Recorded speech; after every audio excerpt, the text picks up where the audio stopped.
So since our mini trip to Epic Universe, we have been so looking forward to doing a video where we can actually discuss everything. Yeah, in we don't need to detail. be spoiler free for this one. Exactly. Yeah. Now, if you've watched our mini series, you'll know that we did keep it as spoiler free as we possibly could, more so in terms of sort of the ride content. If you're new around here and want to see more of Epic Universe, but without the risk of spoilers, please do go and check out those videos. But yes, this one is going to be a case of our opportunity to talk about everything Epic Universe, little ride features, spoilers, etc. Yeah, so I think the way we're going to do it is, first of all, we're going to start by ranking our favourite rides. So Yes. go from number 11 at the bottom all the way to the top, and then as we rank each one, we'll discuss it, maybe go into the details of what happens on the rides, things we found good, things we found bad, but yeah, there might be some spoilers in there for on ride, things that happen, characters, etc. And then after that, we'll discuss the food, some of the merch maybe, and whether or not it is now our favourite theme park that we've ever been to, or is it just a bit overrated? Find out. Controversial. But we'll also get into what we want to happen in the future as well. So future expansions that we want to see, future rides, anything that we would change. Yeah, so I think it's going to be a good discussion on Epic Universe. We want you to get involved. Get in the comments what your favourite rides were, what you want to see come to the park in the future. If you've had any of the food, what was your favourite? So yeah, get involved. And the way we're going to start it is by discussing our rankings. Yeah. So let's get to it. Let's go. Starting off, we are going to go through our rankings of the rides in the park. Now, just to note, we are just going to focus on the rides in this section. So we're not going to be talking about, say, the Viking training camp or the splash pads. We're not going to talk about the shows either. We're just going to keep with the rides. So with that in mind, to kick us off at number 11, which may be a little bit unfairly that is coming in last. So that is Fyre Drill. So sadly, when we were there for 2 days, the first day it was upwards of 80 to 100 minute wait. So that was the first day in the park, so we wanted to experience other things. We didn't do it thinking, oh, we'll get to do it on the second day when we do the rest of the rides, and it was shut the whole day. So we didn't get to do it, so we can't really say it's better than the ones that we did get to do, even though we think that if we did actually go on it, even though we would have got absolutely drenched, we probably would have enjoyed it, especially in that heat as well. And it might have then gone up in the rankings. Yeah. We don't know. But yeah, for Fyre Drill, it is a water ride. However, it's kind of like a sort of shooting target game, in case you need those little actions to help. So it's a case of there's two boats that go round, so it's Rough Nut and Tough Nut are the sort of theming for this ride. So obviously there's the two of them, and it's either Team Rough Nut, Team Tough Nut, and you're then going around in the boats and you're sort of competing against each other. Yeah, I think you can shoot each other in the boats as well. Yeah. But yeah, it was a lot of fun. It was like a nice little family ride, so you can all get on that one as a family. Yes. And I think in that heat, that's why it gets so busy, because when it's height of summer, everyone wants to get wet so they can then cool off. Yeah. But and as you say, I think a key part as well is the fact that it's a family friendly ride, which as a whole for Epic, it's maybe part that's not so positive for them, that there's maybe, in terms of the rides that are available, there's not a ton which cover sort of all age groups. So I think that does then push it up as well, because you're going to have family groups wanting to go there so they can do something together. Yeah, because I think there is height restrictions on both other rides in Isle of Burke. So yes, you can do the training camp, which we won't get into, but if you're very small, then it's probably the only ride you get to do. But I think they would love it. I think little kids would absolutely adore this ride. The wooden cows of characters around the course are really fun. You do get a little peek of it if you get one of the mac and cheese cones and go sit next to a Spitfire grill. There's like a sort of covered seating area, which that's a good one to look out for if you're looking for somewhere to sit, and it's shaded, which is definitely in Nileberg much needed. So you get a good view into the ride. You can see the boats kind of going around on their sort of track, And yeah, you can see the cutouts. So I think there was ones of Rough Nut and Tough Nut. Stoic. There was one Stoic as well that we could see. But yeah, it was really cool, and it's really, I think, encapsulates that world as well. Yeah, it's the way very that it's perfectly done. themed for that area. Yeah, so they smashed out of the park with that one, but sadly we didn't get to do it, so we have So to put we're it going to last. put it last. Yeah, sadly. So coming in at number 10, which is technically our least favourite that we did of all of them, Constellation Carousel. Now, it is a beautiful ride in terms of the design of it, the music. It's all very sort of celestial. Yeah. So it's very on theme for the area that it's in. All the sort of zodiac signs that they've got as the ride vehicles that you can go on. But at the end of the day, it is a carousel. Yeah. It does have its uniqueness of the fact that it goes very high. There's options as to if you can sit, if you want to sit next to each other, sort of behind each other, on your own one. Yeah. But it didn't blow us away. Yeah, it's a carousel at the end of the day. It's a good carousel, it's a nice carousel, but one thing it has going against it is it's so slow to actually get onto it. Now, the wait times aren't huge for it, but the wait is, when everyone comes off, it takes them a while to get off and get out, and it takes them a while to organise the number of people to get on, because you've got those two-seaters and ones that you can just go on yourself, and they're trying to organise all that. And they do it via an iPad, so they ask you what your preference is, so that sort of slows things down. They get you into the waiting area, and when you're eventually onto the ride as well, there was quite a lot of safety checks going on in terms of checking the seatbelts, which absolutely, they're right to do that, but it did take quite a while. So the wait time, I think, was 15 minutes when we went to do it. That 15 minutes was a case of literally walking in, speaking to the gent that had the iPad, getting put into the right pen, getting allowed on the ride, getting checked in the ride, going through the ride, and then departing. Yeah, and just beware that actually some of the animals that you try and get on, some of them are actually quite high up, so it is quite hard to get on some of them if you're not the tallest. Yeah, I think it just depends what position they happen to end on, because mine was fine for getting on, but I remember when I went to get off, it was quite I had to help you down. high, it was quite high off the ground, and for someone who's got little legs, it's a little bit of a challenge.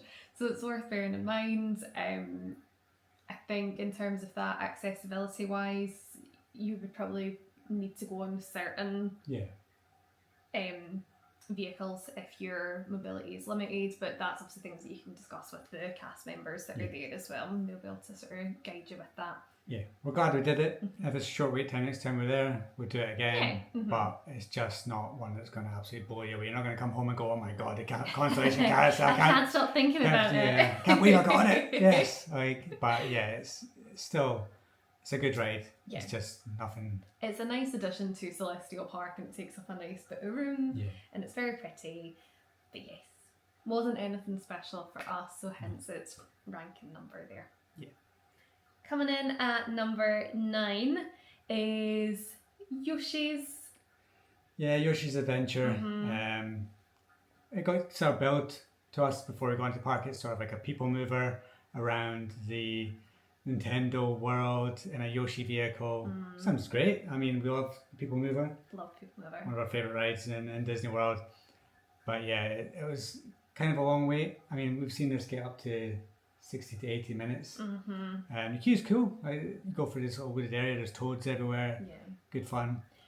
However, there was quite a lot of wear and tear in the queue. Bearing in mind, when we went, it had officially been open for 2 weeks. Yeah. And prior to that, previews were up for a month. So yes, it's taken a bit of a knock so far. So some of the little bits of fruit and some little flowers and stuff like that. Somebody obviously scraped them off. Somebody like picking off other stuff. When you're on the ride, it's okay. It's a nice way to rest your feet for about 5 minutes. I think it takes about that to go around the ride. Yeah, and there is a little interactive game, so you've got little 3 eggs. They're different colours, and as you go around the ride, you have to try and hit the button where you see the egg.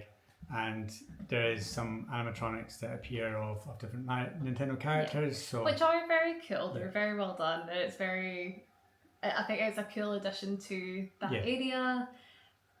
it's nothing startling in terms of the ride. Again, hence why we're kind of putting it slightly lower down the list. It's a good wee kiddie ride, so if your Yes. kid's never done a ride before, it's a good like starter ride Yeah. to get It's on. another one where that's probably a lot where the popularity is coming from, is because it's accessible for families. Now, the ride vehicle that we got in fit both of us, and I think you could probably get 2 adults and a kid in at a push, but I think that would kind of be that for the seating. But yeah, it was, the animatronics are cool. It's very very Nintendo, funnily enough. Yeah, just a sweet ride, but it's not going to, again, come out at the top of anyone's rankings. Yeah. So that's why it's down at our number 9. So coming in at number 8 is back to Iowa Burke for Dragon Racers Rally. Dragon Racer Rally, I actually really quite enjoyed it. I think it's pretty unique maybe compared to sort of rides that you would find elsewhere. Again, the queue was quite nice in terms of the sort of the little thematic bits that they had. So they had kind of instructions on how to sort of operate the sort of wings on it, or if you wanted to do a barrel roll, how you can go about that. But it was sort of written in a way that it was the characters that put that across to you. And there was little trophies and stuff, wasn't there, in the queue too? But when you get on the ride, it is quite hard to do what they want you to do, is to try and spin it and you go around. So a lot of the time it's just doing this on it. You're not actually able to force yourself over it. You can do it. Like I have seen people when we were there, they were going around. I don't know if I'd like it to constantly be going round and round and round all the time. No. I think I might get a bit sick after that, especially if you just had a mac and cheese cone and then you go on that, you might be a bit. But yeah, it's good fun. It does actually feel like you're flying on a dragon. It's very cute. Again, it's a nice way to take the weight off your feet. But it's quite, it's very, you do feel quite magical when you're kind of like spinning around and you're coming down. It's like, wow, because you're kind of coming down with your wings and controlling it. It's nice. I would certainly say don't skip it, give it a wee shot. But again, it's one that the wait times can get sort of fairly long for. But I think that's also to do with the loading, unloading, the formation, the loading and unloading as well. But yeah, it was good fun. There's 2 towers there, so when one goes, the other one goes. So you are sort of moving quite quickly through the queue, but if it's anything more than, say, like a half an hour, I would say maybe give it a skip for them. Yeah, try and go drop when it's back when it's a bit 15, quieter. 20 minutes. But it's really good fun. It's just give you a good view because you're up high. You've got a nice little aerial view of Iowa Burke. It's good fun. But I think the rest of the rides we're going to talk about all just have something that's really unique and special. So here is where Dragon Racer Rally is, but we still really enjoyed it. So at number 7 we have Mario Kart. Yes, now we've got a lot to discuss for this one because these rides that we're getting into now are the ones that have got a lot of spoilers in them, a lot more unique features. The queue for this one, top tier. Awesome. Really, really cool. You go through Bowser's Castle, there's trophies everywhere. There's books on, like, it's like a library around, and you've got really clever titles all the way through, like how to woo a princess. Yeah, obviously that was one that was coming to my head as well. And then there's ones about Yoshi's Adventures. There's other ones that all just link to different. Yeah, they're either kind of sort of pun-like titles, Yeah. or they're kind of linking to the sort of stories of these other characters. Yeah. We did capture some footage of the ride queue in our day 2 video, but again, there's timestamps there so people can skip past if you don't want to see those spoilers. But if you're interested in seeing a bit of that footage, hop back and have a look at that video there. Yeah. But yeah, it's very clever. Seeing even like the trophies from Mario Kart as well, that was really, really cool. Yeah. My only criticism of the ride queue is that it's so blooming long. Yeah. But that's because it's a very popular ride. Yeah. So unfortunately you are 9 times out of 10 going to be in a pretty darn long queue. Yeah, so it's probably one that a lot of people go and rope drop in the morning. So as soon as you get into part of the head there, try and get on it, or one that they leave till late at night. Yeah. When we went, there was technical faults during it, so it kind of took over 2 hours to actually get on the ride. I think it was posted at 90. Yeah. And because we hadn't been on it yet and we wanted to get everything done that we possibly could, we thought, right, we'll go for it. But yes, it was rather plagued by technical faults while we were in the queue. Yeah, and it does have water fountains all the way through it, so we were able to keep hydrated, which was good. But maybe that sort of tainted it, because when we got onto the ride, it was 2.5 hours later, and we're a bit like, and 2 hours 12 minutes actually was how Yeah. long we waited, because that's slightly rammed in my brain that it took us 2 hours and 12 minutes. It is not worth 2 hours and 12 minutes, I assure you. And you get your headset, which is cool, the Mario Kart headset, and you flip it over, and it's sort of like augmented reality. You got to sort of turn the screws to make it tight on your head. Yeah, if you turn them too much, it's a it bit gets weird. It's a bit suctiony because it's kind of like a rubber band that sits here, and then it's got the sort of actual like red Mario bit, and you've got the little dial. When you do that, it's kind of like on your head. And if you turn it too much, it will squash your head. So just be careful so you don't injure yourself.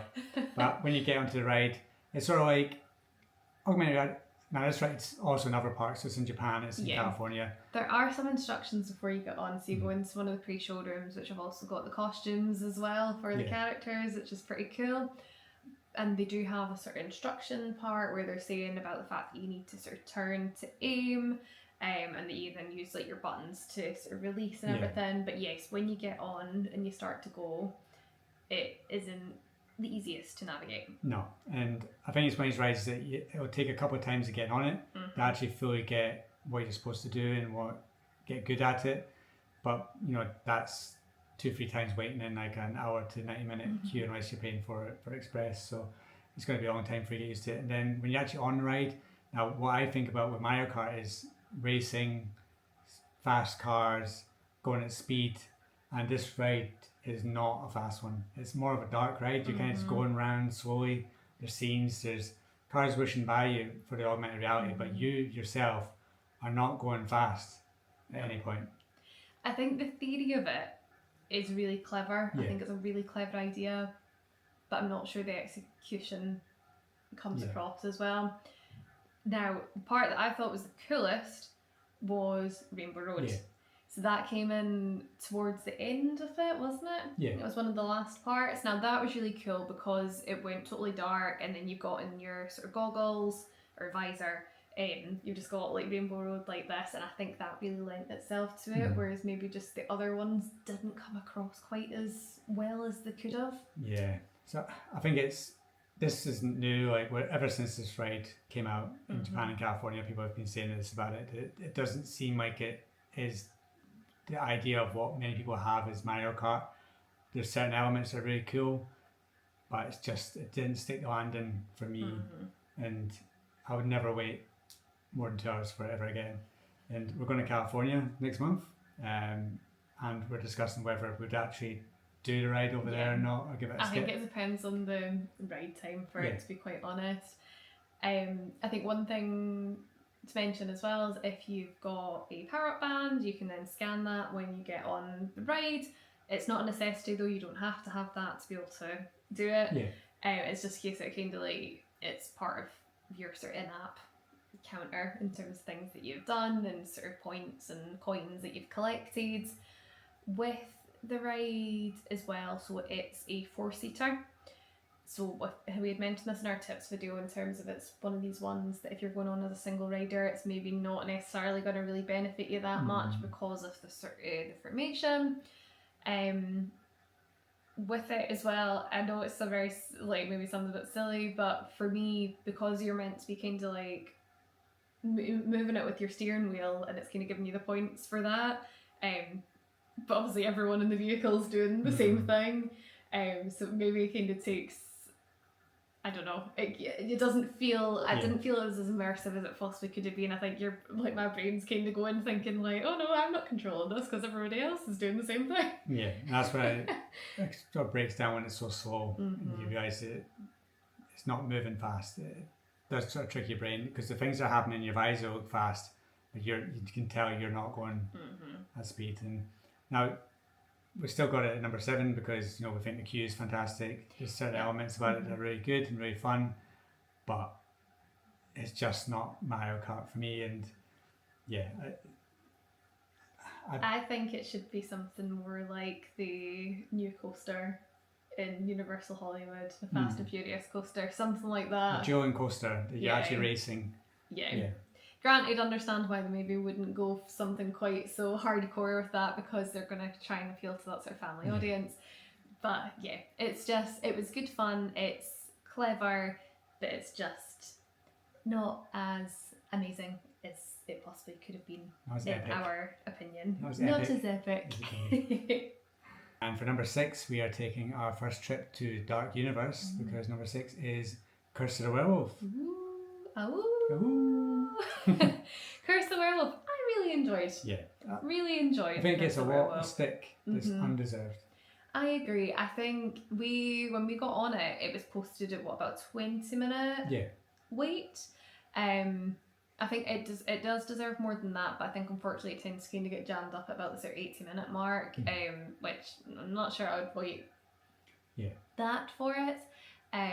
But no, it's good fun. It's quite a cool coaster design in terms of the fact that it's made up of 4, but 2 people are facing forward, 2 people are facing backwards.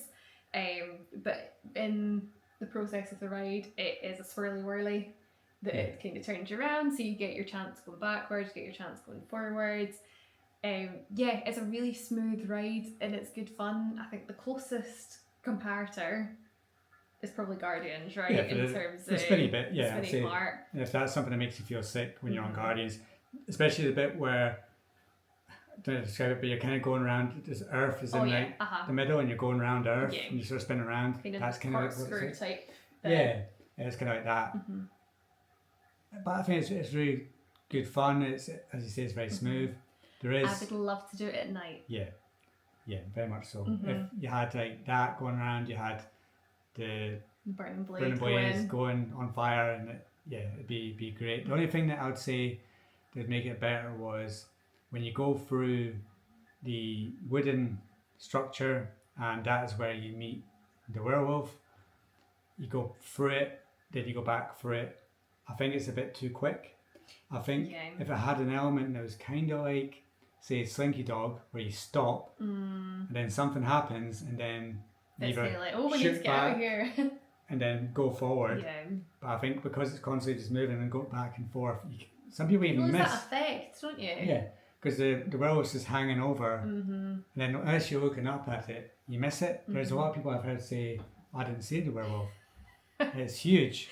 So I mean, I think that's quite impressive to miss it, but no, I agree. I think it would maybe kind of give a little bit more kind of suspense to it if it was the case that you were kind of there and it's as if it's kind of like going to like come at you and you're kind of in risk of that, which there might be some kind of vibes of that in another ride that we will go on to discuss shortly.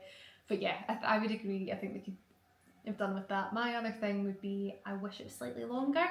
I think it was over very quickly, which it was an awesome ride. Like, I was more than happy with that. I think it went, as I say, really smooth in terms of the track was really smooth, but I think just like the whole motion of the whole ride and the design of it, I think it works really well. But it could have done with being a little bit longer. But I say about nighttime, because we went in Stark Universe at nighttime, there was absolutely no lights on that coaster while it's going through all these trees and everything. Spooky vibes.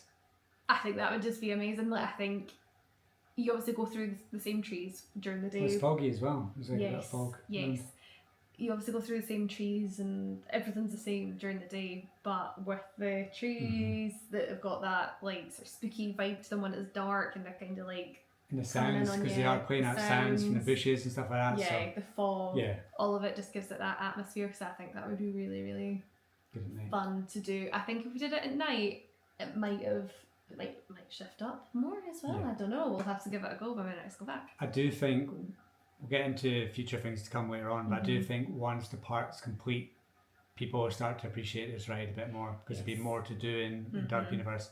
When that happens, people will like this ride more. I do think the animatronic could have been moving.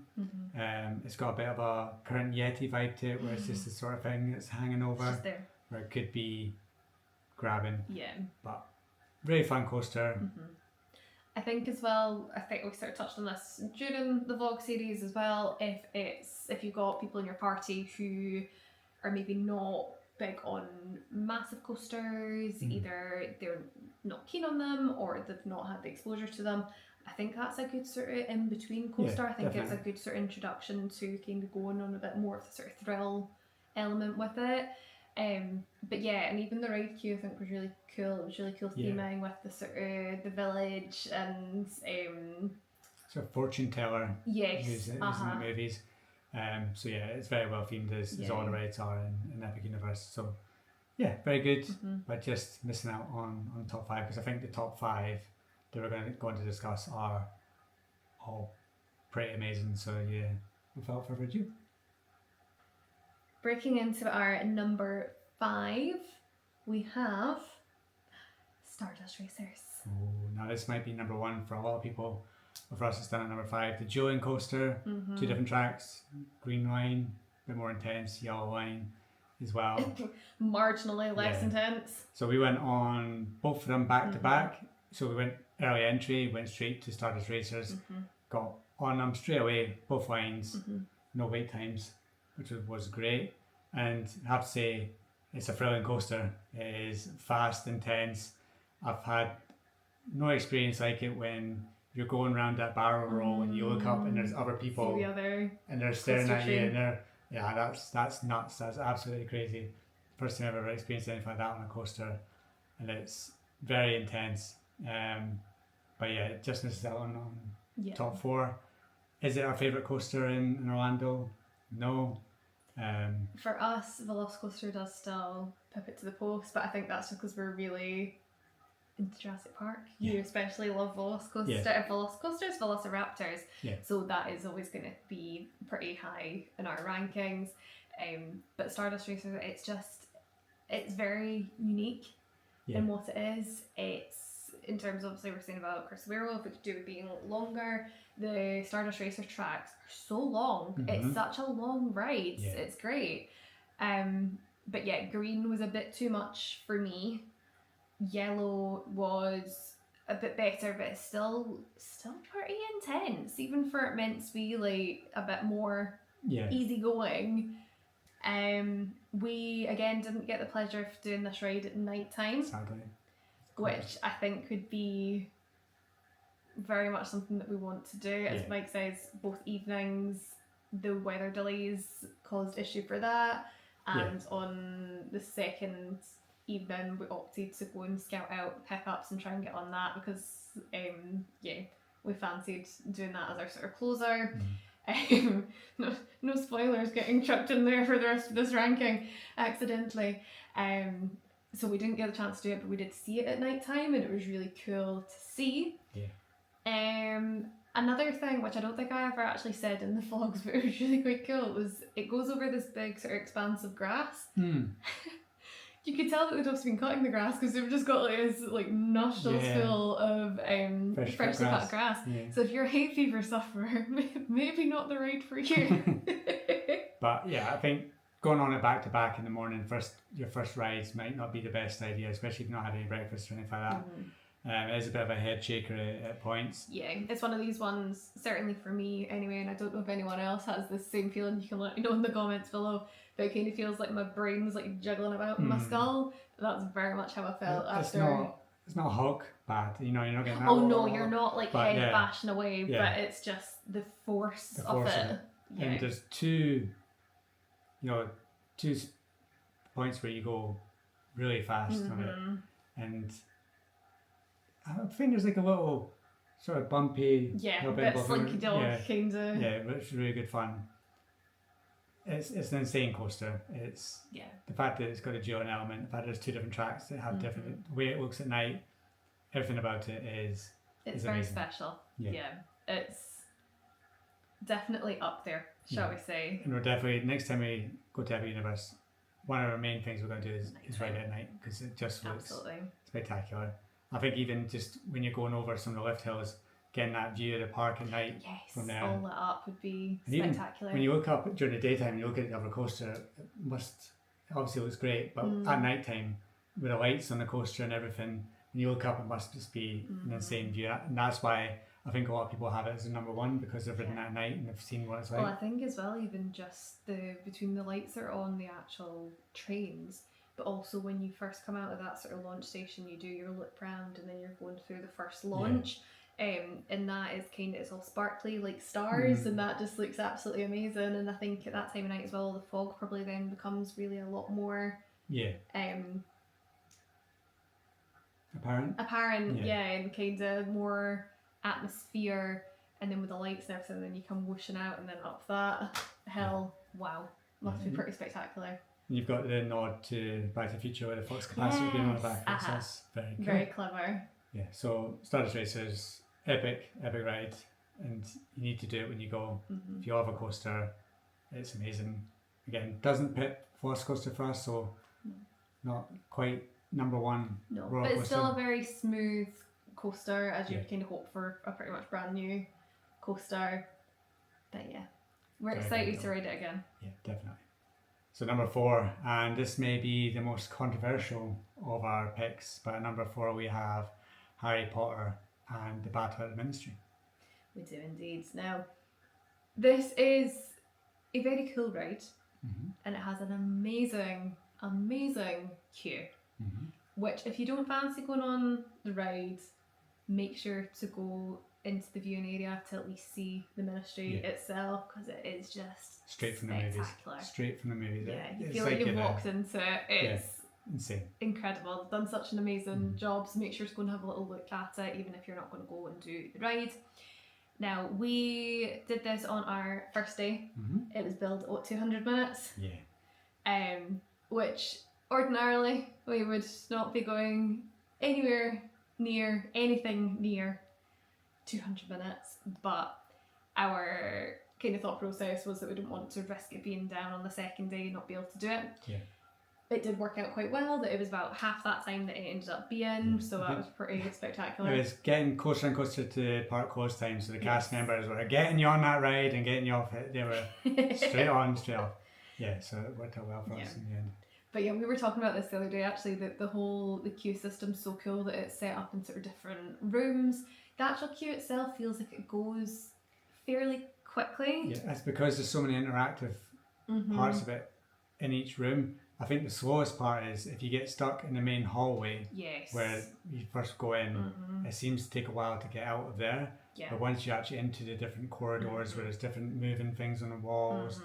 The map of the Ministry was absolutely stunning. Absolutely loved that. That was in you got the main room, you then got the kind of counter room, and then that was in the next? Art room? Yeah. Yeah, it was really cool. I think the only disappointing part from us is because all the videos we've seen in Umbridge's office with all the cats, and then you've got the wee house elf there who speaks to you. When we got to that part, which is just before getting on the ride, we basically got rushed through it. Yeah. So we didn't get the chance to really spend time with the animatronic. Whereas some of the rooms where you get stuck in, it's cool, but there's not really that element you want to just watch over. And there's a few cool ones where they've got characters on the wall that come alive. Yeah, talking portraits and everything are fantastic. Mad Eye Moody's makes an appearance, and then some other characters. A Scottish one in a kilt, so we're like, oh, well, that's good. No, a bit of Scottish theme in there. Yeah, but, and then they've got the lockers as well, which have got sort of little Easter eggs of the characters too. But yeah, as Mike said, when we got to the room with Umbridge's office, there was an element of excitement of being like, oh my god, I think we're really close to getting on the ride, so we did kind of like bolt through that. If we wanted, I'm sure we could have kind of hung back, but we would then had to try and sort of obviously scoot back into the queue. And you never know when this ride's going to go down, so you need to get on it. Exactly. But yeah, the queue is sensational. I think one of the best ride queues that we've been in, without a shadow of a doubt. Yeah, we've got one more to talk about. It's probably up there as well, but this one, just in terms of the main hallway, I think beats them all. I think it's stunning, absolutely stunning. It is. In terms of the ride itself, now the box that you get in is kind of Tower of Terror-esque.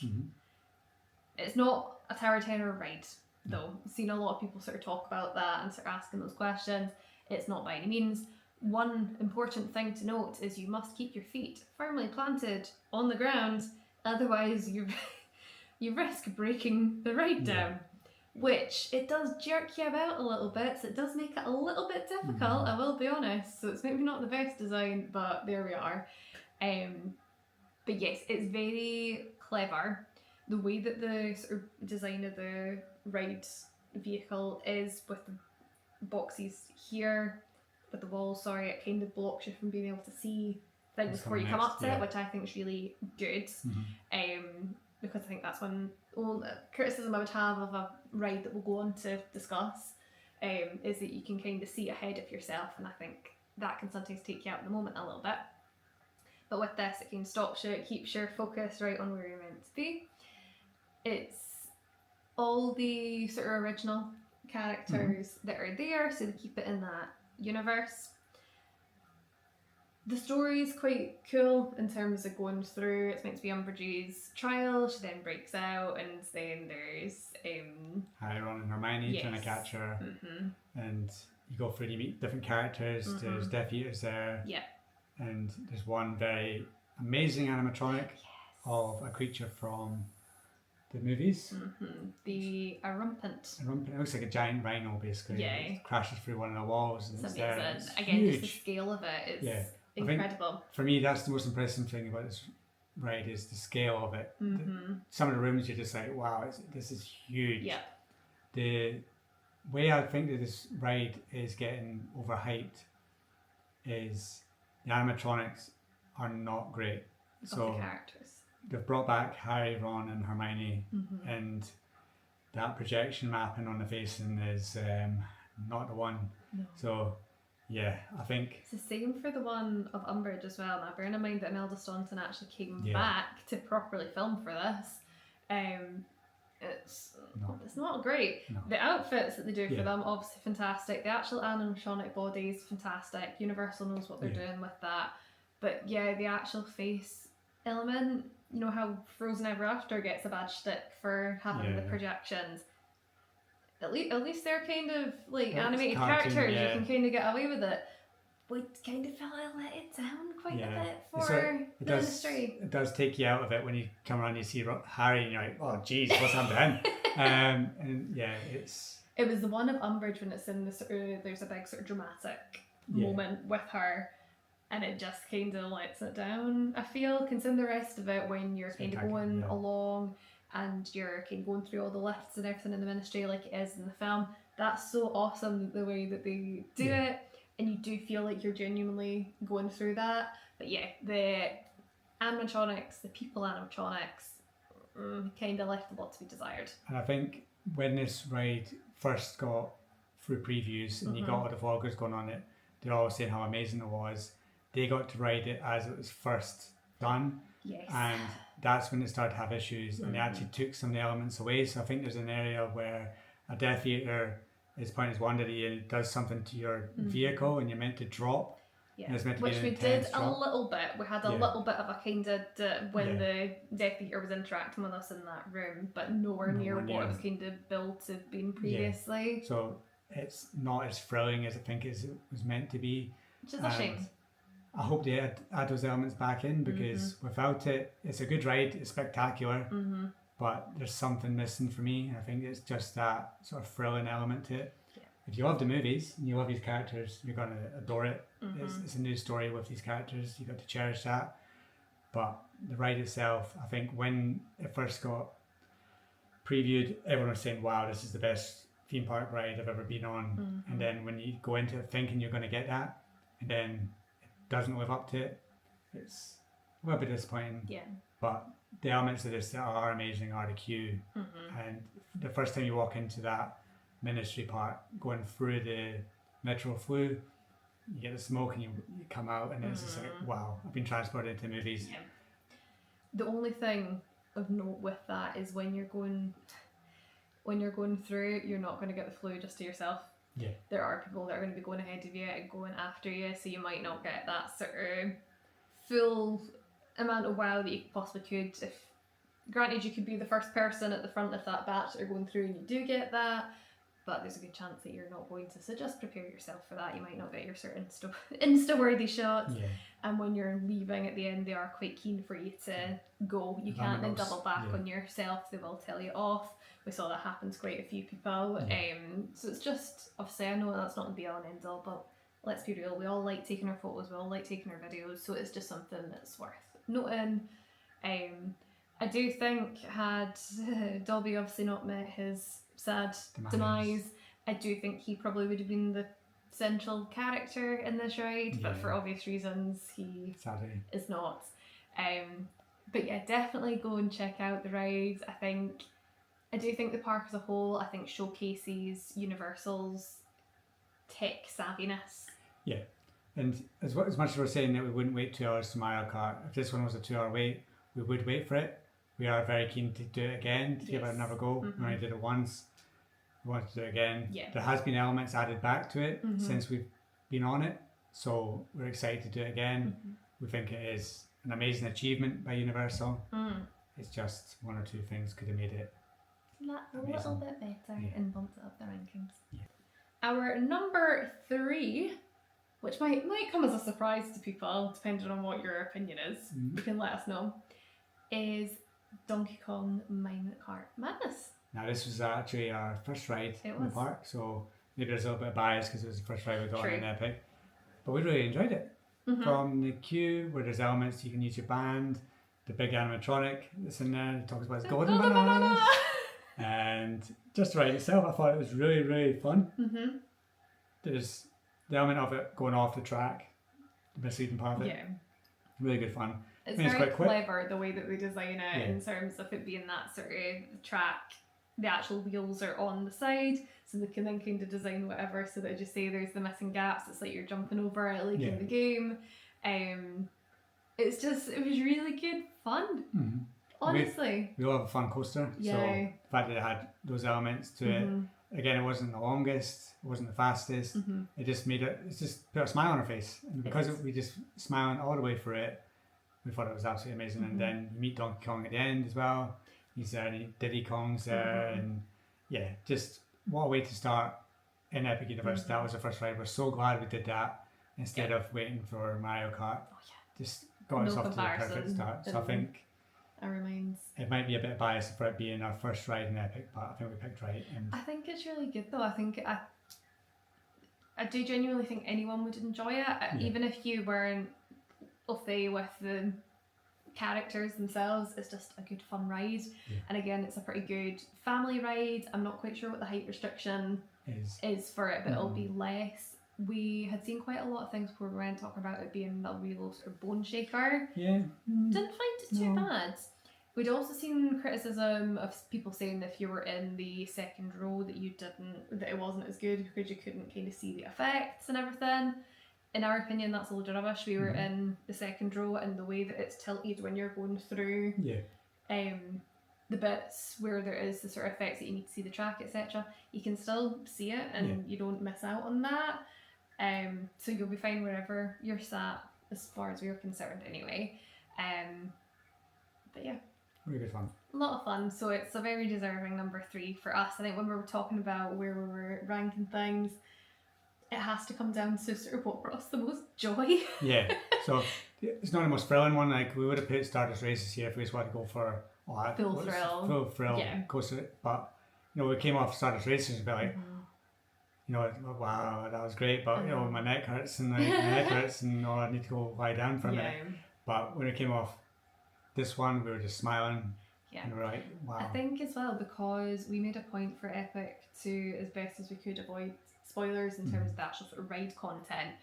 With Minecart Madness, we had seen a ride through it before. Yeah, Japan, Yeah, so we we were somewhat aware of what we were going into.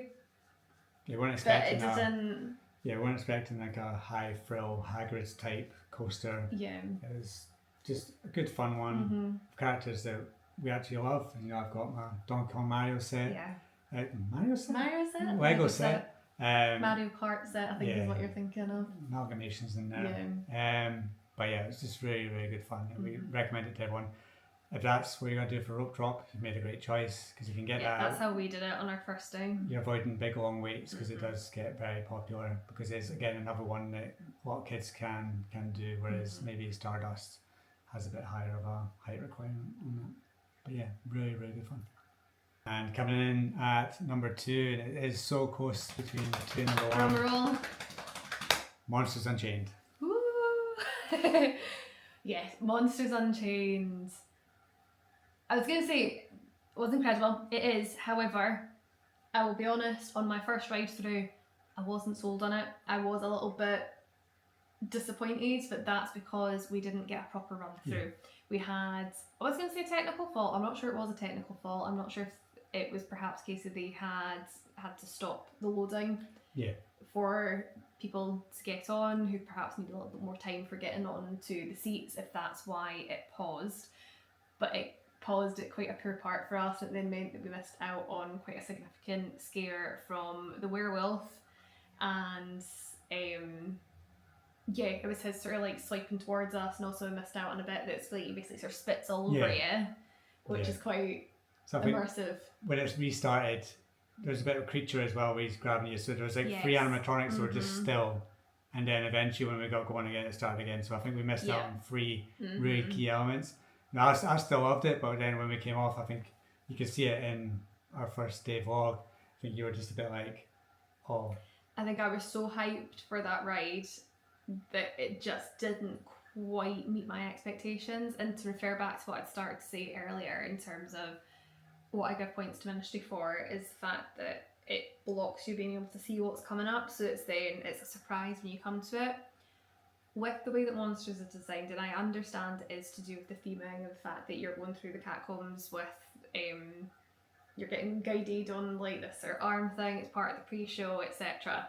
So you are kind of meant to understand that you're going on a tour through it, but to me, when you first get loaded and you go around and you get to Igor talking away in his little box where he's controlling you, and you can just see these arms further ahead and it's not that dark, it just kind of took me out of it a little bit. So I do think, I personally think it could do with being darker so that you don't see that. That would kind of help it. But yeah, the second ride that we did, we went single rider, but we managed to, just with the way that it worked out, we ended up being in the same vehicle, so that worked pretty well. But it was a perfect run through that we got on that. Everything was working as it was meant to. It just all kind of immersed me personally a little bit more on that go, and I came off it being like, yes, this is what I wanted. And we went straight back on it because the single rider is fantastic for Monsters. It is, so make sure to check that out. Definitely do the full queue at least once, and would say probably do that as your first go so that you kind of understand, you get the whole... Yeah, you get the whole pre-show because the footage you probably would have seen, if you've not been to Epic yet, you would have seen the fact that you go into a room, you got Victoria Frankenstein, and then you got Frankenstein's monster comes out, and then they're having a conversation, and then Dracula appears, and the animatronic Frankenstein monster is insanely good. Huge. So you don't want to miss that the first time you go. But if you've done it once, you've seen it, single ride, you're just breezing through, you're straight on the ride. It's amazing. But yeah, and also in the pre-show practice that you get Igor giving his demonstration of the arm, which is hilarious because it just full on whaps like this. And I remember when we were in there, and actually in footage, I'm sure it kept in as well, that you can hear people suddenly go, whoa! Because if you have not seen, we had seen the bits of the pre-show for that one. We hadn't seen any on ride because we wanted to be totally unspoiled. But if you hadn't seen any of that, you probably are stood there thinking, my goodness, what have I let myself in for when you're seeing this get whacked about in that way. And in our part of the queue, it's really cool because the Frankenstein monster you see on the ride is not the original Frankenstein monster. This is a new version that Victoria's come up with, the more improved version, whereas the original is actually in the queue. So Boris Karloff's Frankenstein monster is part of the queue, which is a really fun... kind of preserved and getting scanned, and it just looks amazing. For movie lovers of the classic movie monster, it's amazing that that's there. And there is little elements of... Henry and Elizabeth in their photo as well in the first room. I think the whole queue is just filled with Easter eggs for all the movies. It's really cool. And then when you get onto the ride, that's where you meet Dracula, creatures there. Werewolf comes out of you, there's the mummy, and there's Phantom of the Opera as well. Yeah, so as well, just the scale, so the queue, absolutely amazing. The one thing I would say though is if you are sort of sensitive to flashing lights, please be careful when you go through because it is very like bright and flashy in the queue. It's very, very cool, but it's just something to bear in mind. But yeah, the queue is amazing, but in terms of the actual animatronics on the ride, my goodness. again, incredible. even with me having been a little bit disappointed on the first go through, even just the appreciation for the technology that's in that ride is just absolutely amazing. The size of Phantom when you that's the first one that you come across once you've gone past Igor, just the scale while he's like this at the piano and then reaching for you. Yeah, he turns, he does look like he's looking right at you, he's trying to grab you, and then there's fire and you can feel the heat. It's such a great way to get onto it, and then you go around the corner and then you've got... It's the way it kind of like totally like whirls you as well with it. Even there's a part where, you know, you've got an element that's sort of like Frankenstein monsters having to put his arms on two things to make it go, and when it works, the first time it didn't work, but when he puts both and then he like gets the electricity through them and it's like shaking and it's properly zaps, whereas like, as Mike said there, we missed out on that on the first go through because it wasn't working, unfortunately. So I think that's the downside of them being reliant on so much technology, that there is obviously going to be faults at points and it does kind of knock your experience a little bit, but when it's working, perfection. I think for me, it's not a coaster, so I can say this in terms of dark ride, is the dark ride in Orlando now. It's amazing. It's my favourite. I love Haunted Mansion, but in terms of being like a horror movie fan, this is just another level. The characters that we all love, seeing them come to life and like try and grab you, like the werewolf bit. Yes. He literally comes over and claws right at you. You feel the splattering, the of spit and blood that's coming out, and then when you come out of that bit, it spins you around, then you're kind of more on your back, and then he's like above you again trying to like claw for you. It's so clever. And the bit where Dracula comes out at you as well, and he tries to get you. And again, like he's properly like this. One criticism that we did have was there's a big Dracula animatronic at the start, because this is the whole thing, he's escaping, so Victoria's had him sort of held hostage and is trying to use his power and everything to have him under her control. He escapes out of it. When he's doing this, there is a massive metal rod which you can see coming out of his back, which is something that we would say is a bit disappointing because it like is very, very obvious. Yeah.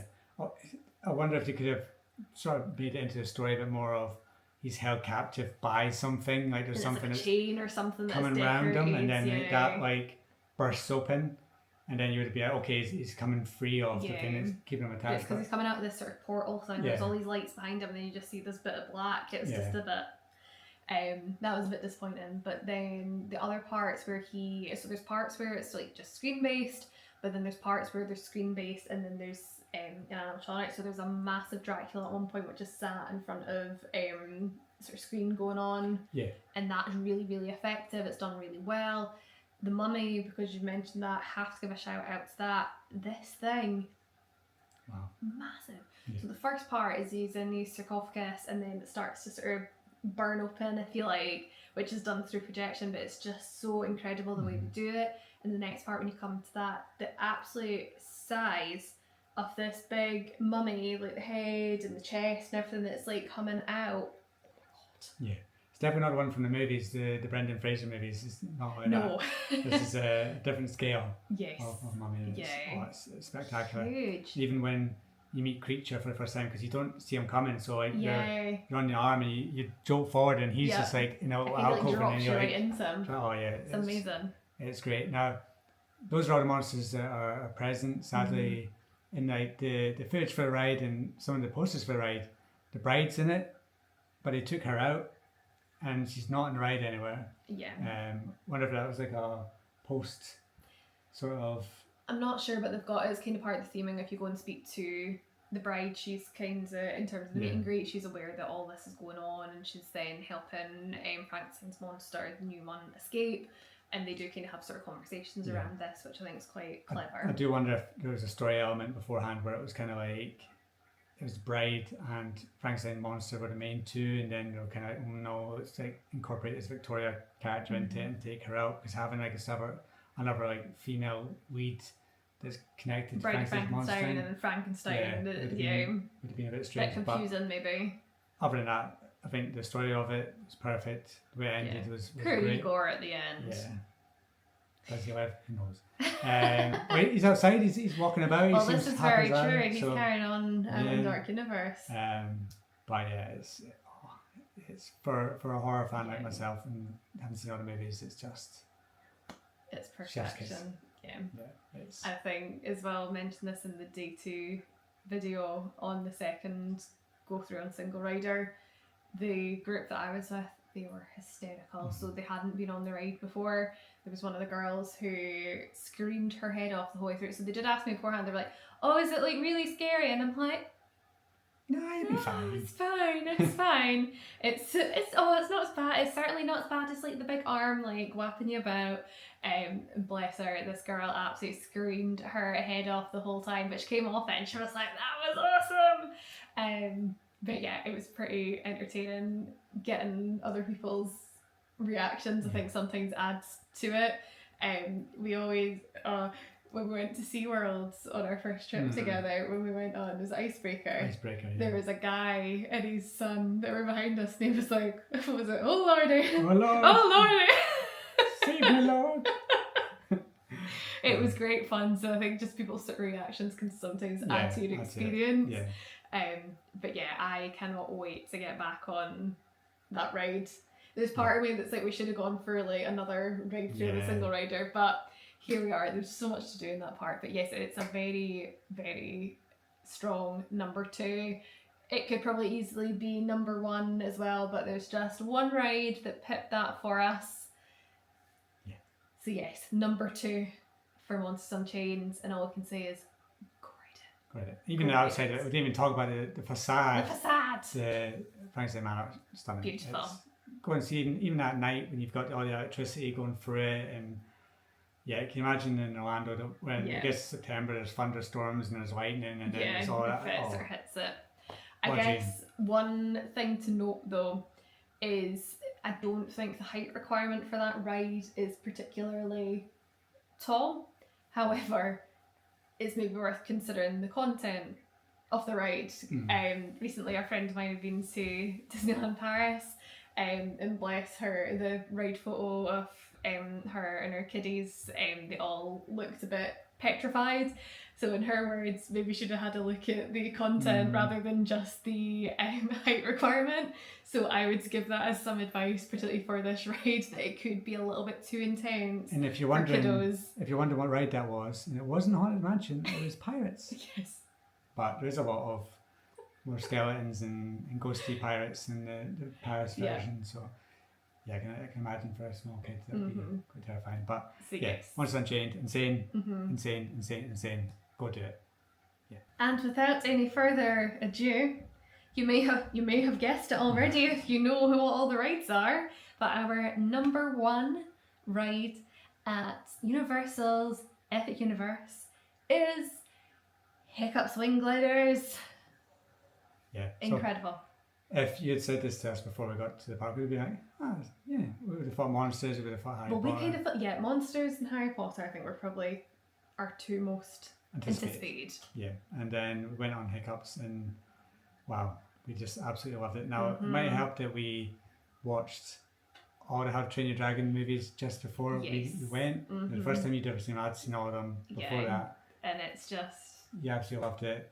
Amazing. You know, you're going to meet in Toothless, you're going to see the dragon show, and it's just incredible. You're going around this Isle of Berk area, which is possibly the best area in the whole park. And you go on this ride, and it's just so much fun. It's magical. It's everything from when you first go in, and then you've got the whole Hiccup animatronic, you've got Toothless, and then when Toothless sets you off and you go absolutely zooming around Isle of Berk, it's just magic. So that's the first part that you can, even just the music as well that blasts out of the trains, the music's blasting, going around the corner, and as Mike says, first bit that you come to is a little shed with Hiccup animatronic and the Toothless animatronic, and it's just amazing. And as we found as well, the audio, on-ride audio changes every time that you ride it as well. So there's different phrases in terms of sort of how you blast off, and then while you go around the ride too. But it's just, I think at a glance you would maybe think it's a bit more of a kind of kiddie coaster. Yeah, no, it's very fast. But again, it's smooth. You do kind of feel again like you're sort of flying, which is obviously the point of it, because it's meant to be these sort of wing gliders that you're on. It's just beautiful. Now, when we first did it, on the vlog, we said it, we heard somebody compare it kind of like to Hagrid's, and we kind of agreed with it. Now, obviously, Hagrid's has a lot more technical wizardry to it, like so the drop and stuff like that, and more animatronics and certain things that happen in Hagrid's. But what they mean is like the speed of it and the sort of twisting around corners, and I'd say it's half Hagrid, half Slinky Dog. But don't like, because a lot of people say, "Oh, Slinky's is a kiddie coaster," but Slinky, but a lot quicker. Yeah, it's got a bit more sort of intensity to it. But yeah, it's incredible when you're going over the water. It's incredible even when you manage to get water in your eye. We're all good. There was nothing wrong, thankfully. But yeah, coming around the bit on the water, you do this kind of loop. You then go to this bit behind the scenes, which you can't see from the sort of main thoroughfare, where there's all of these, it's Grunklegs, is that what it is? Yeah. These are all here, Hiccups and kind of saying like, oh yeah, there's these, oh we'll keep going, and then you kind of do your little slide back and he's like, oh no, we can't be stopping here, and they start to kind of pop open. Again, that's what I said about Curse of Werewolf. When you're going into the wooden structure, it needed something like that so you can appreciate the werewolf. Whereas this has it, so you stop and then you can appreciate the sort of theatre that they make. What we had twice as well, so it was our second and third ride on it, that we actually got stopped there. So there was obviously a bit of a delay with somebody getting on or off the ride at the loading area. But it works perfectly because you just kind of sit there and it kind of like, you can hear this, you see the steam going and the kind of like rumbling noise and everything, and you're sat there, because we obviously knew that it was coming because we'd been there before, but you set off at a rate of knots that when you're sat there with this anticipation thinking, oh we're about to go, it actually like adds to it so much. And then you zoom off, you're going around all the corners, you're in Albert, you're in Epic Universe, you've got the amazing How to Train Your Dragon music playing in your ears. And then you go up and round and you've got these dragons like in their little houses looking at you. And just before I forget to say as well, riding it at night again gives you a different perspective, because with that egg bit it's all lit up and it's like purple lighting and everything. Awesome. So again, make sure if you get the chance to go and do that at different times of day. But yeah, coming through, seeing the dragons in their little houses, and then when you have that last home stretch and it's just so beautifully smooth, the music's going and it's just so triumphant, and again you genuinely feel like you're flying, and it's a bit kind of bit emotional if we want to use that kind of terminology in terms of you're a bit like, oh, this is amazing, I'm flying. Even just talking about it, I'm like, why are we not in Epic Universe right now? Take me back to get on Hiccups. But as you can see, it just puts like a smile on your face. Yeah, so we talked about that with Donkey Kong, like we like that one because the joy it brings you, and this one even more so. When we tallied up how many rides we've done on everything by the time we left, this was our most ridden ride. And Monsters. And Monsters, so they're tied. Unfortunately, this one doesn't have the single rider that gets you straight on it. And the queue's outdoors and it can get a bit lengthy, but it's so worth it when you get onto the ride. You forget about the fact that you're in that queue and you just enjoy the fact that you're on an amazing roller coaster. So yeah, it's a very worthy number one, and we cannot wait to get back on it. Yeah, it's just beautiful.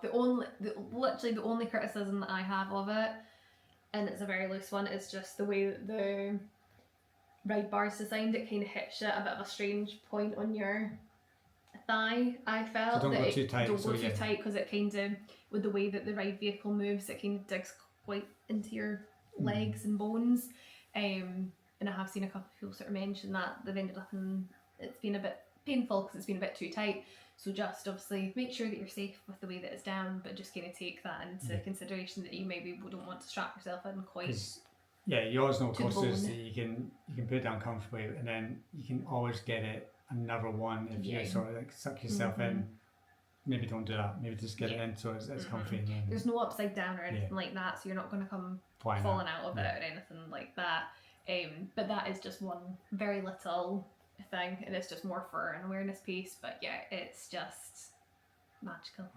Absolutely magical. So there you go. That is our ranking of all the rides. Do you agree? Do you? Is there any that you either are really super hyped for if you've not been yet, or is there any that you loved? Is there any that you hated? Is there any that you want to ask any questions about? Because as per usual, we do just kind of ramble, especially when you'll probably tell between having done the first half and then that second half we're then a bit kind of hyper when we're talking about this. It shows the excitement and the joy of it. So yeah, whack anything down below for us. And now we move on to the next part, which is to talk about the food. So in terms of the food in Epic Universe, we've got to say that it might just be the best theme park food we've ever had. We were, on the whole, very, very impressed. I think special shout out goes to mac and cheese cone, as we have mentioned earlier on. So it was the PBJ one that we absolutely adored. We have since been home, made our own version at home, which turned out pretty well. If I'm not going to blow my own trumpet too much. But yeah, that's exquisite. We have seen the Universal Hollywood have since brought ones in, but they don't seem to be putting too much of the that's first day, so maybe they just got it wrong on that day. But I if you're going to Epic University or you've been, you would know that the mac and cheese cone is like their signature sort of snack that everyone seems to get, and it definitely lives up to that. It's well felt in terms of Epic Universe, so that I would say definitely get it from there. Oaken Star Tavern, I think, gets a very special shout out in terms of restaurants. Could not rate that highly enough. Well, I say our only thing that we're kind of like for an improvement list, Universal, if you're listening to us, breakfast. Make it longer, especially when you're opening the park officially at 10 a.m. and then you cut off breakfast at 10:30. No one's rope dropping breakfast. Come on. Exactly. Come on. Make it a brunch. I think in terms of sit down meals, Epic Universe has it locked in. You've got something for everyone. You've got fish. You've got Pizza Moon if you want pizza, which is some of the best theme park pizza you could ever have. Oaken Star Tavern if you want a bit of barbecue.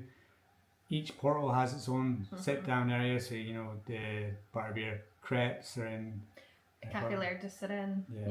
And there are other food as well, stuff like their beef bourguignon and everything looks fantastic. And in terms of fish, Mike's referring to is it Atlantis? Which looks stunning. You also got fish in Mead Hall as well. Yes, And Albert, because obviously Vikings, you want fish, so you've got fish dishes over there. Just might have a toothless that comes along and tries to finish it from you. Who knows? But yeah, again, like even the theming in Mead Hall is absolutely stunning with big tapestries that are on the wall and everything. The specialty freestyle drinks are pretty cool as well, just as we've touched on I think in a previous video. It's a bit of a shame that Mario and Harry Potter don't have their own ones too, just to kind of top it off, but it's good fun to go and try them. And then you know you've got Dark Universe, you've got a monster style food, which is all very fun. Garlic steak. And then if you want to have a bit more of a fine dining experience, it also has that as well, because the two restaurants at the front are both sort of fine dining. Blue Dragon Asian is a bit more costly than some of our restaurants, but it all looks very tasty, very, very good. Then Atlantis at the front as well is more fine dining fish menu, but it was great. And they're opening up an Italian/Mexican one as well in Celestial Park. So once that open, that will be another area of food that it caters for, because I think it literally has every sort of type of food that you could possibly want. Even has bao buns, hot dogs available. Starbucks, you got 2 Starbucks, you can go and get your breakfast sandwiches and coffee. I'm just kind of smiling because obviously we've kind of gone around all of the worlds, and the one that we've not touched on because it's slightly contentious. It's slightly contentious from our point of view. Toadstool Cafe in Super Nintendo World. If you have watched our day one vlog, you'll know we weren't massively impressed. Just in terms of the fact that unfortunately we didn't get the best experience. That it was. The food took a wee while to appear, i.e. one lot of food, and then we were told that there was kind of a bit of an indefinite delay because they hadn't put on the other lot of food, so that was a bit disappointing. Food itself, it was tasty enough. I think it's not the tastiest food that we had. I think it's kind of, if you went, I'd probably say if you went to a chain restaurant, it's that kind of style of food. It's geared towards families, so if you're going with kids, like, they might not have the most adventurous of palates. It sort of caters towards them. The theming of the restaurant's great. You have other toadstools on the walls, and even Bowser comes down to fight them at one point. But we had a bad experience because it is probably the busiest restaurant in the park, because everyone wants to eat in Toadstool Cafe and get, served the Toadstool soups and the souvenir cups, the Mario burgers, your Luigi burgers. It's very popular, but we did hear, which is worthwhile bearing in mind, that in terms of getting sort of alterations made to your foods, that doesn't seem to totally be possible. Give him a shout because he's the one that did it. So universally speaking, obviously it had.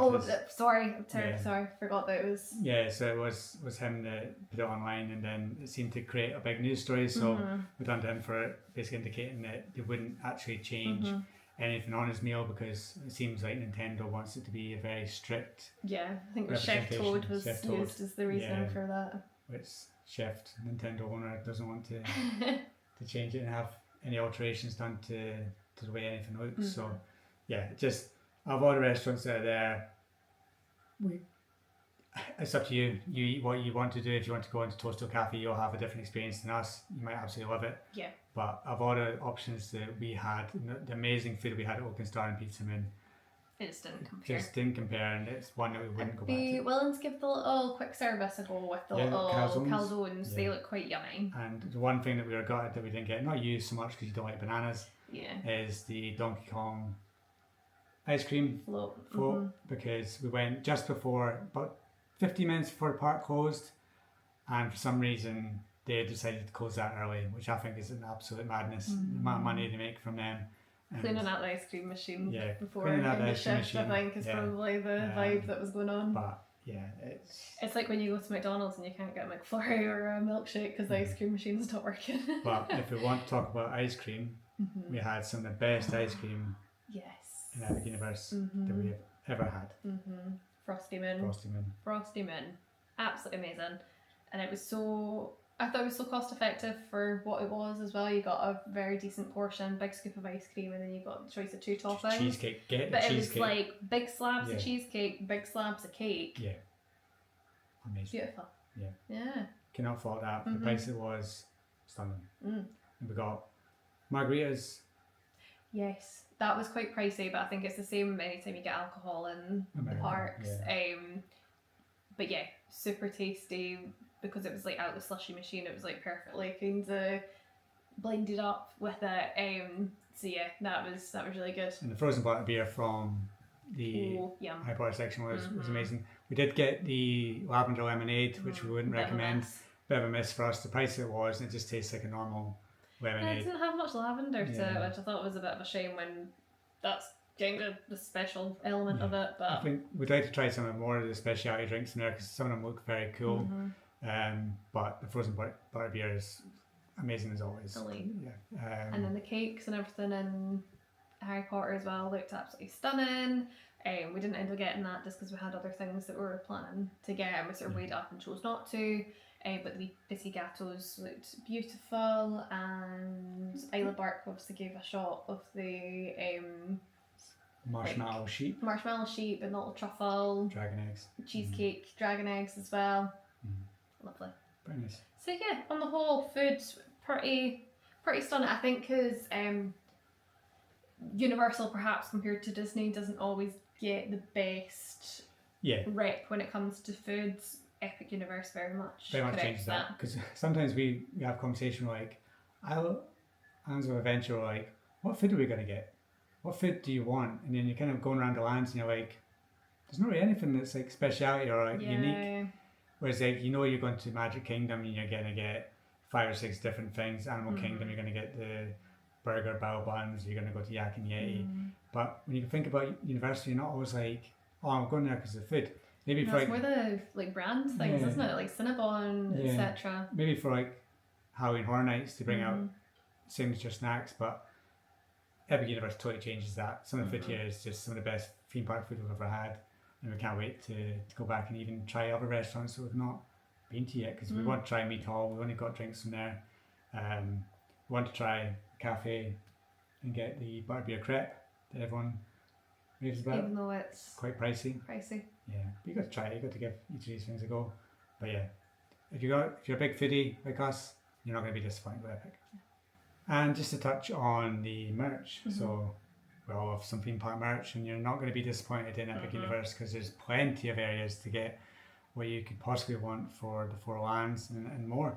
Universal aren't trying to claw any money back at all, of course. Not a super expensive park that they just created. What we would say is if you see something that you really like, just buy it. Yeah. Because you do have certain things selling out, especially in Isle of Burke. The dragon eggs, you know, when we went, there was only one available and it was toothless, where it was meant to be one of every character. The shoulder plush, toothless as well. Yeah. Totally sold out. Which we did end up getting via Cineworld at home. Yeah, which and is it's the exact same one. It's strange. Yeah. And also some of the themed bags as well. So we went to the Dark Universe area and we're like, oh, can we get one of the bags? And we're like, no, sorry, sold out on the first day. So the first day it was open, they sold out their bags. Same with magnets and stuff like that too. So yeah, I mean, now it's the same for kind of any park that you go to. If you've seen something that you really, really like, get it ASAP so that it doesn't disappear on you. Yeah. But yeah, plenty options of stuff. As per usual with theme park merch, it's not the cheapest thing. However, if you're willing, if you want it, then you can have to be willing to pay. Yeah, there's some very cool stuff. I think it is slightly more expensive than some other theme parks. You know, I think they are trying to make that money back. They just opened this brand new one and they've got such popular characters like Mario and you know people are going to buy it. So I say some of the merch options, they're hilarious. Like stuff like the big fuzzy hats that you can get in Mario of like Donkey Kong, Toad, etc. But who, honestly, I'm impressed at who actually wears those in Orlando in that heat. Or if it starts raining as well, it's just gonna literally. And all the character themed t-shirts with the big Mario character t-shirts, they're all polyester and they must be so uncomfortable to wear in the heat. It's crazy the amount of people we saw wearing them, because you know, you matching families, everyone's wearing them as a different character. You're like, you must be sweating in that at 9 o'clock in the morning even. Roasting. I know, it was absolutely roasting even when we were in like the queue waiting for security. But yeah, a really good range of merch. I like the stores as well. I like the way that they had them. And Captain Cacao, the old character they've created for that. So sweet store. It's cute. There's the Starbucks mugs, so if you collect them, you can get one for Epic Universe as well. So there's plenty of stuff that you could possibly want, and you're going to come back with a lot of stuff. And it is worth noting the preview centre is still in existence at City Walk. So if you are just say doing your one day Epic Universe and you then afterwards end up thinking, oh, really, really wish I'd got whatever, it's obviously not a guarantee that they're definitely going to have it, but they might have items there because they've got merch for each of the portals. Then also in the newly revamped store on the main bit of City Walk, they've got more merch too. And at Orlando Airport when you're going home, which we did. So there's a few things we're humming and hawing about. There was 2 t-shirts that I honestly think I was just overwhelmed on that last evening with the fact that I was so busy in that store, and I was just kind of like, right, no, I'm kind of a bit done now that I never got my Epic Universe t-shirts. I'm very, very pleased that it was at the airport, and that Monsters t-shirt you were eyeing up for ages. Sad to get it. It's just as well. But one thing I hope does happen, and this is veering off into what we want for the future, is Universe is not very good at bringing out new merch. So you know, it's like with Disney, like they constantly bring out new stuff. Whereas if you go to Universal parks for years and years, you're going to see the exact same stuff in the shops. So I hope for Epic they constantly bring in new stuff like every year, replenish the stock, bring out new designs. Just don't make it all the exact same t-shirts, the exact same merch that you're trying to sell, pins, stuff like that. Make it a bit more like Disney. Make a lot more collectible things, and you know, you can trade off and you can bring new ones. If you want to be making your money back, that's the way to do it. Because you can't just expect people are going to keep returning to your park to buy merch if you're just going to keep offering the exact same t-shirts, the exact same posters. You need to freshen up. I'm sure they'll be onto it and they'll get it going. But yeah, I'm pleased that we've got our sort of bits and bobs that we got. There are plenty places for you to stop in and get it, and it is very well, whether it's the stores in the particular portals or the store at the front did have a very good stock as well of both of the stores at the front had really good Yeah, mixed you'll stuff. obviously get the essentials. There's plenty of wands going about. There's plenty of power-up bands. It's Yeah. not as if they're going to sell those. You're never going to get them. But yeah, the merch is the merch, and we all love looking at it. We all love buying it, and yeah, everyone's each to their own. What's we think's amazing, you'll think's a load of rubbish, and vice versa. And yeah, it's whatever you want, you can get it. So in terms of the future of Epic Universe, we obviously have certain things that we would fancy seeing ourselves. There's obviously other things that a lot of people are kind of expecting is likely going to come as well. From sort of maybe hints in the park and just kind of things that are ongoing out with. So say for example, Legend of Zelda, I think is probably... You think it's coming to a park, it's coming to one of the Universal parks, Yeah. whether it's Islands or if it's Epic Universe. The fact that Zelda's and Link and Ganondorf are present in Epic Universe. In the Nintendo store just outside the portal in their stained glass glory. Yeah. Makes you think that there is an expansion pad around Nintendo World, so it does make you think, is there going to be a bit for Legends of Zelda? Would make sense. I think it makes sense to sort of keep it together, but then again there is obviously space over in Islands as well, and then when The Simpsons eventually goes, I'll free up space in studios. Got plenty of space for that. So who knows? And it is a franchise. I have seen people criticise and saying like, who is Zelda? Some people saying they don't know it, but it is one of the most popular game franchises. It's been around since the 80s, so I think if you don't really know what Zelda is, that's then on you. It has been around forever. Yeah. And some of the games are some of the best games I've ever played. So yeah, I'd love to see Hyrule come into the parks and be some sort of ride around Zelda, because I think it's got a movie coming out as well. Yes. I don't think it's Universal that's making that. I think it's Sony. But you know, if they're going to build a Zelda ride and coattail off the success of that movie, then it's a very smart decision. I guess that segues us into other Another successful Movies. films. So I think, again, it's one that I think probably a lot of people would put money on is likely to come to Epic Universe, is Wicked. Yeah. And I think there's even a documentary going out. There's something that John Chu is attending, which it was kind of seeming like there might be some kind of announcement. And there's like this aerial shot, I think BioReconstruct got it, of this backstage bit where it's got all these green pipes. And everyone's like, oh, I wonder what that's for. And you think, Wicked, green. Yeah, and with the second film coming out later this year, it would be probably pretty sensible to kind of hop on the hype of that in terms of announcing something, although that does seem very close to having just opened the park.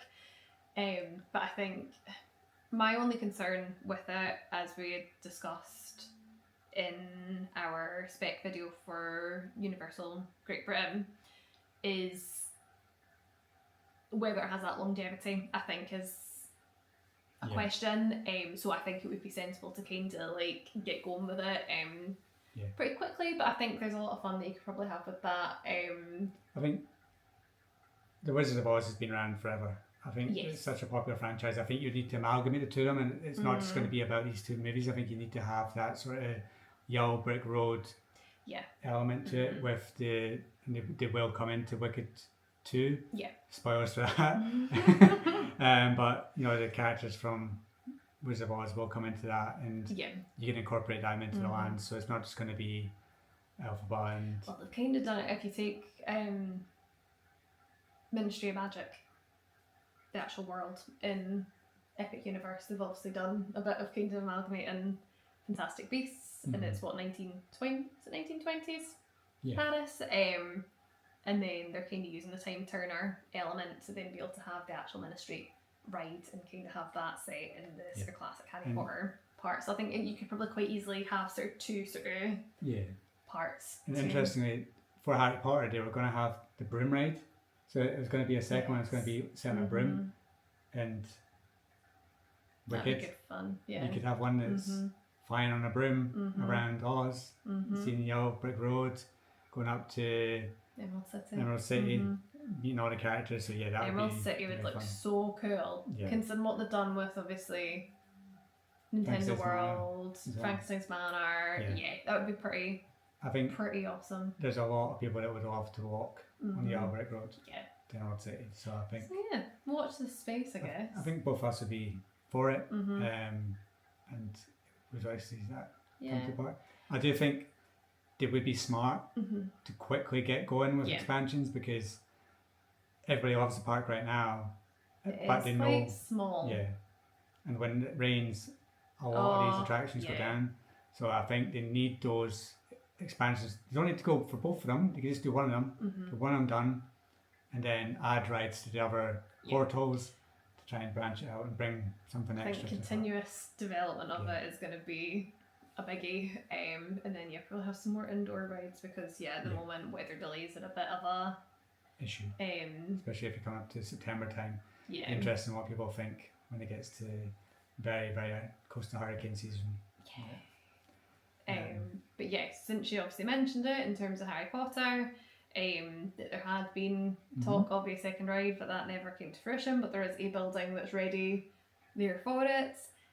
Definitely something we would like to see. Yeah, whether they do actually make it towards Fantastic Beasts or they just go in a totally different direction with it, is something I think that the land really needs. Because you've only got one ride, you've got the interactive one parts, and you've got a show. I think an extra ride in there would make it absolutely perfect. Yeah. Eat up those crowds. Yeah, And, it's the only portal that's only got one ride, and it's arguably one. I would say it's certainly one of the most popular. Yeah. That it's a bit eek that it's only one ride that's there. I think having those plans to do a second one, it's obviously in their heads. They're going to do it at some point. It's just whether that's top priority where it's at, or it's getting the next portal open, or what we think is going to happen in Monsters area, Dark Universe, is there's going to be a Creature of the Black Lagoon boat ride. A lot of people are calling out for that. There is an expansion pad for that in that land. So we think that because Creature has such a small role in Monsters Unchained, that having But some his sort merch of is everywhere. and even with HHN this year, I think there's a nod to Creature in one of the areas. So they seem to be going very much on Creature. I think there's even talk of a movie coming out. Last year at HHN, wasn't it? Yeah. Yeah, they did quite a bit because remember us talking about this and we were saying that it kind of been done a bit dirty in terms of Epic, Yeah. etc. We're That's when thinking we that first this saw year, it. we're thinking this year is going to be a house dedicated to them, but it's not. So I think there is going to be a boat ride. Yeah. What they do in that boat ride compared to the movie will be interesting to see. And I think it'll be a very popular ride because Creature seems to be a very popular character. So we really want to see that coming because I think it is an amazing land. But I do think again, it just needs maybe something a else. little bit more. Yeah, I think even a Creature meet and greet because I think that was one of the ones that was rumoured. You know, there's meant to be a wolf man, there's meant to be a Creature, but they're not there yet. And I think that's coming soon. We can't wait to see that. Absolutely. So next thing is another thing that's rumoured would be a parade. Yes, I think a parade around Celestial Park would be pretty dang cool. The Mega Movie Parade, is that what it's called in Universal Studios? We loved that. Absolutely amazing. So to see something like that with the IPs that are in Epic Universe, I think would be a lot of fun. And I believe there is a parade building, isn't there, that's situated over there. So I would imagine it's something that they're gearing up to. And again, it's it's eating up those crowds. It's giving people things to go and do and see. Again, obviously the heat of Epic Universe is going to be a bit toasty while you're kind of watching it. But no, I think it'd be good fun. Imagine a parade float coming down and then you've got Toothless, even if he's like flying over it or something like that would be insane. And then the one behind it is all monster themed, and you've got Dracula's umbrella because he can't be out in the sunshine. and then you've got one for Harry Potter. It's got Harry Potter characters, and then or even just Fantastic Beasts with all the beasts. Yeah, it would make more sense. And then Nintendo, you could have some of the Mario characters, but then you could go into Japan, taking that and gone to Pokemon, having Pokemon around. They've got you could have Legends of Zelda characters. You could have anything from Nintendo on those parade floats. So it'd be pretty spectacular, I think, if they did a parade. I can't wait to see it. And I guess as well, not parade, but something that has kind of meant to have occurred and hasn't occurred is the flying dragons. Yeah. The sort of big drones that they're meant to have. That doesn't seem to have happened yet, and we would really like to see that. We unfortunately didn't get to see the little robot dragons. We've seen videos and everything, and they're adorable. But I think seeing actual flying dragons above Bark would just be mwah. Yeah. So that's definitely something I'd like to see. I was even thinking the water show that they've got at night that closes the park is really cool. But you could incorporate that into a drone show.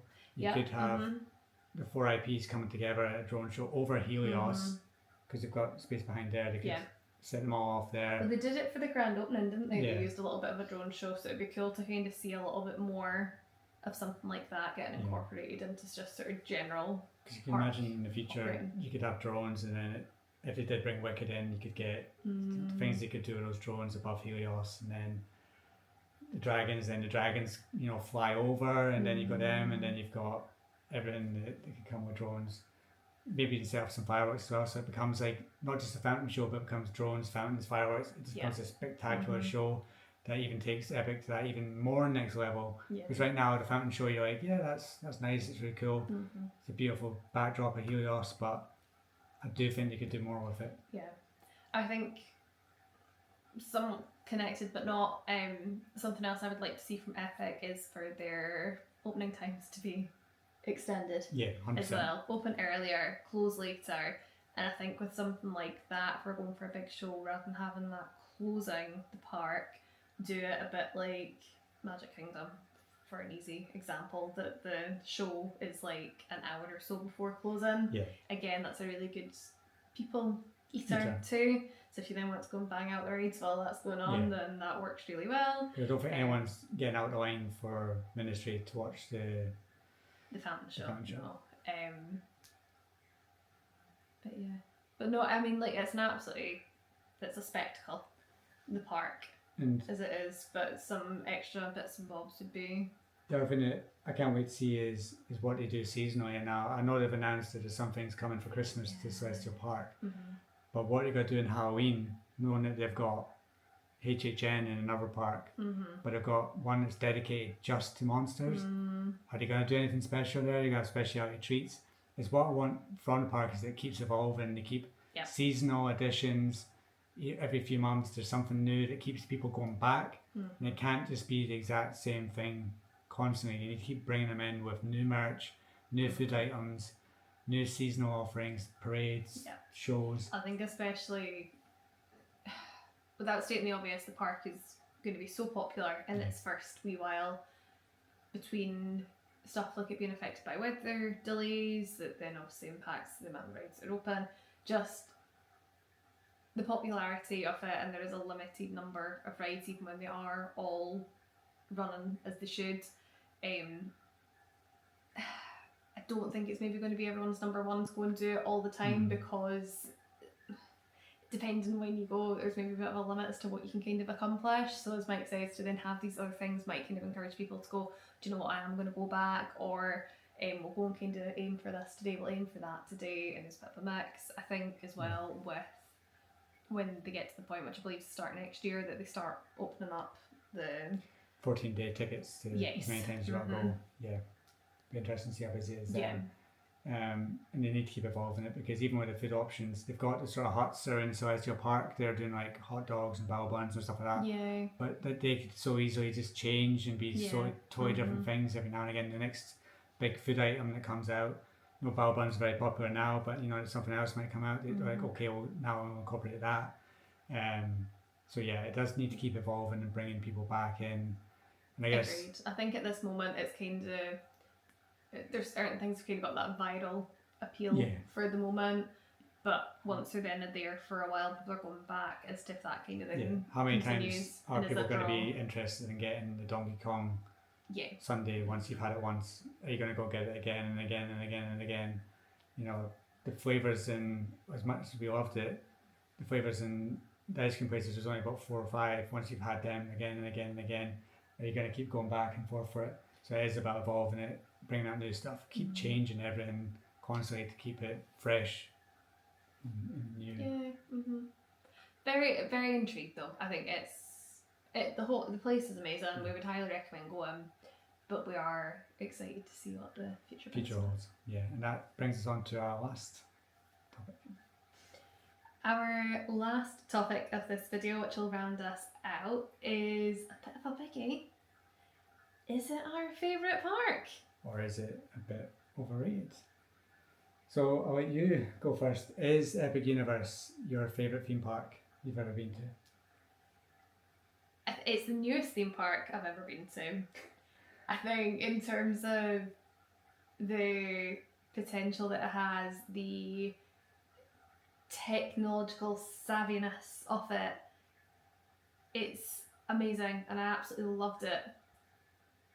But I'm not sure it's a case of, I might say it's my favourite ever park. However, it would very much, or is very much making me reconsider how we do our Orlando holidays, because typically we will stay at Disney and take a couple of days at Universal out of the 14 days. However, we're now more considering whether it's kind of cases that are balancing a trip because we want to go back to the Epic Universe. Yeah. Would you say it's your favourite in light of what I've shared? Not yet. So I think this park has so much potential, and I think eventually it will be the best theme park in the world with what's to come and expansions. So I say maybe 5 to 10 years time, this will be the best theme park in the world. Right now, it doesn't have that nostalgia factor as well. So I wouldn't rank it above some of the parks that we first went to.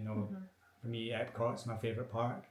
And when I think about going to Orlando our next trip, I'm like, oh, I can't wait to get back to Epcot. And I'm like, oh yeah, I can't wait to get back to Epic as well.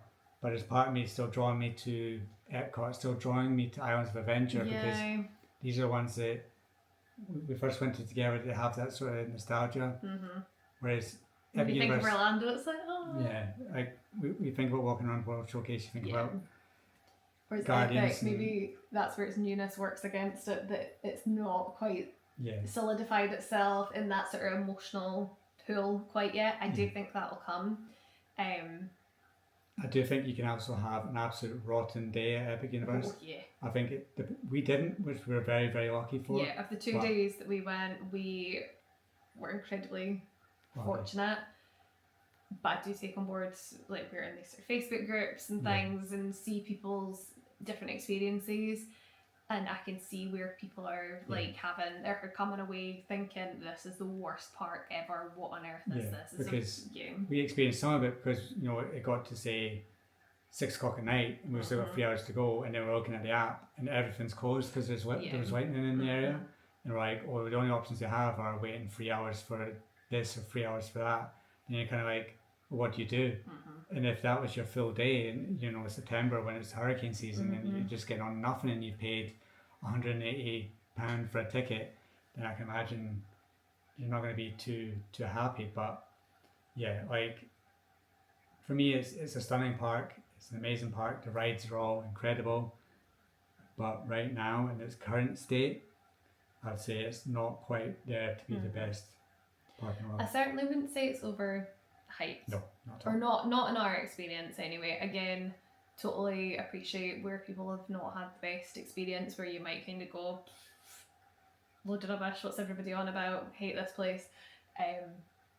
But no, it's absolutely spectacular. It is very much a testament of what Universal are capable of, and I think it's so exciting because you can just think in what they can potentially bring, whether that's to Epic or if that's a case of if they're doing any overhauls in Highlands, in studios. That is just, the potential is incredible. I do think now that they've shown what they can do. When you're going to Islands and you're going to studios, and you're like, this is the same people that made the Fast and Furious ride. You're like, how did that happen? But they've taken it to the next level. Yeah. And I do think Disney had to catch up as well. And we'll see what they do with their new Villains Land and all that. Monsters Inc. coming, because Universal... And it'll be a very interesting time in the theme park world the next number of years. Because Universal set the ball so high with some of these rides that Disney needs to do something pretty spectacular to reach that level. They're capable of doing it. We've seen it in Japan. technically that's a different company that runs their parks, but what they're doing there, But still, they use the Imagineers. yeah, That's them. and the Imagineers are amazing. It's the And money. yeah, The money is the question. Bob Iger needs to loosen those purse strings a little Yes. bit because he knows that the parks are the money makers. Yeah. So, but yeah, Universal absolutely kicked it out of the park with this one, smashed out of the park, I should say. So I guess, what do you guys think? Do you think it's the best theme park ever in the world in Orlando out of Universal's offerings? Or do you think Even Disney's offerings Or even is the Disney. best Yeah. theme park you've been to. You've been to Efteling in Netherlands, been to Yeah. Europa Park in is this Alton one Towers. Alton Towers, yeah. M&D's, yeah, Yeah. come on, M&D's in Scotland. So yeah, let us know what you think down below.